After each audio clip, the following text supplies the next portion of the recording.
Tribuners, selanjutnya kita akan melihat pengolahan sagu yang ada di negeri Rutong, Lei Timur Selatan Kota Ambon. Pengolahan sagu di sana biasanya dilakukan dengan dua cara, Tribuners, yakni secara tradisional dan juga modern. Namun proses pengolahan sagu secara tradisional ini dinilai memakan waktu lebih lama dibanding pengolahan secara modern atau menggunakan mesin. Lantas seperti apa tahap pengolahannya akan disampaikan oleh rekan Tanita Patiasina dari Tribun Ambon. Silakan rekan Tanita.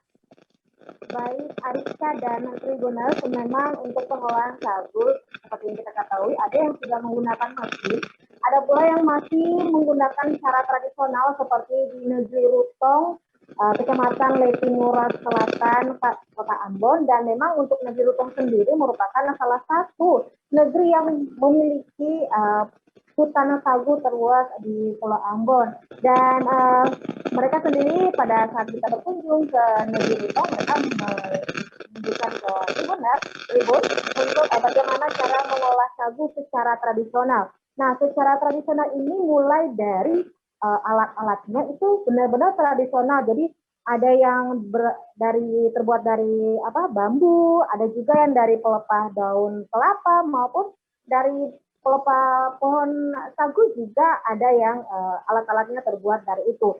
Nah, untuk prosesnya memang lebih lama daripada mengolah sagu secara dengan menggunakan mesin. Untuk pertamanya itu sebelum mengolah sagu kita harus memilih pohon sagu mana yang bisa untuk digunakan nih, diolah nih, yang minimal umurnya itu sudah memasuki 10 tahun. Jadi kalau di bawah 10 tahun itu pohon sagu belum bisa untuk digunakan atau diolah. Nah, setelah memilih pohon sagu yang sudah layak untuk ditebang, kemudian ditebang dan nantinya dibelah menjadi dua bagian. Nah, setelah dibelah menjadi dua bagian, itu masuk ke dalam proses pukul sagu.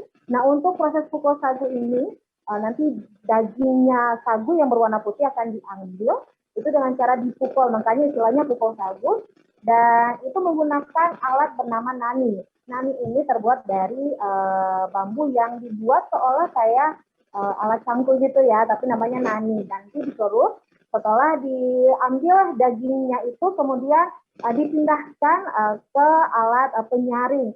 Nah, untuk memindahkan daging sagu ini menggunakan alat lagi yang bernama wadah yang bernama kamboti.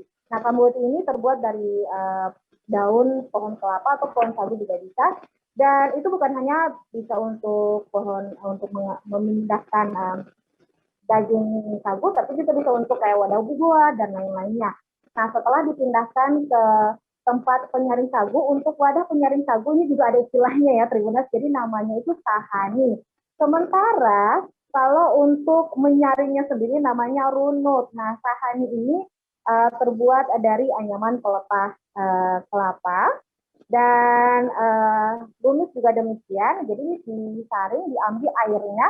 Airnya itu bukan air dari luar, dari rumah gitu dibawa, bukan, tapi memang air di sekitaran mata sumber yang ada di sekitaran tempat pengolahan sagu. Setelah diambil airnya kemudian disaring, nanti air saringan bersama pati sagunya itu terpindah ke dalam sebuah wadah yang terbuat dari batang pohon sagu juga.